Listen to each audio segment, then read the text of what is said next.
উদ্ভ্রান্ত সেই আদিম যুগে স্রষ্টা যখন নিজের প্রতি অসন্তোষে নতুন সৃষ্টিকে বারবার করছিলেন বিধ্বস্ত, তাঁর সেই অধৈর্যে ঘন ঘন মাথা নাড়ার দিনে রুদ্র সমুদ্রের বাহু প্রাচী ধরিত্রীর বুকের থেকে ছিনিয়ে নিয়ে গেল তোমাকে আফ্রিকা,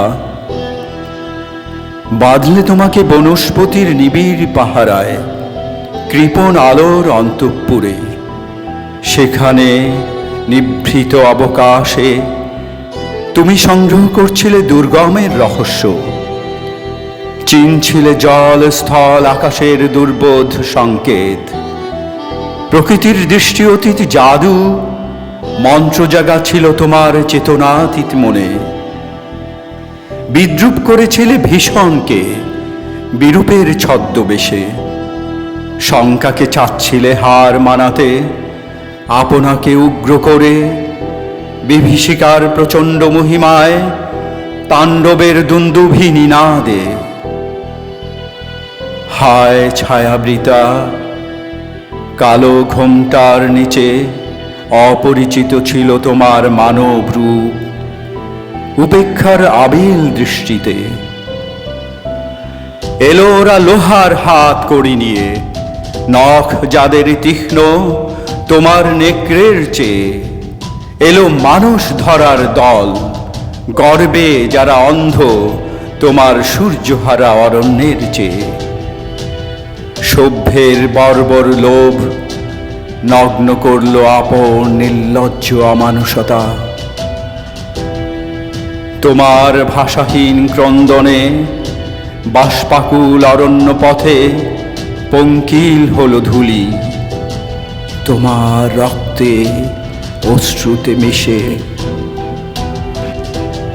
দস্যু পায়ের কাঁটামারা জুতোর তলায় বিভৎস কাদার পিণ্ড চিরচিহ্ন দিয়ে গেল তোমার অপমানিত ইতিহাসে।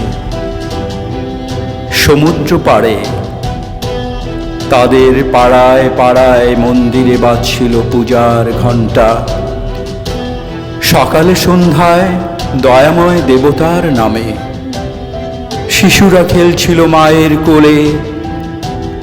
কবির সঙ্গীতে বেজে উঠছিল সুন্দরের আরাধনা। আজ যখন পশ্চিম দিগন্তে প্রদোষকাল, ঝঞ্ঝা বাতাসের ঊর্ধ্বশ্বাস, যখন গুপ্ত গহ্বর থেকে পশুরা বেরিয়ে এলো, অশুভ ধ্বনিতে ঘোষণা করলো দিনের অন্তিম কাল। এসো যুগান্তের কবি, আসন্ন সন্ধ্যার শেষ রশ্মিপাতে দাঁড়াও ওই মানহারা মানবীর দ্বারে। বলো ক্ষমা করো হিংস্র প্রলাপের মধ্যে, সেই হোক তোমার সভ্যতার শেষ পুণ্যবাণী।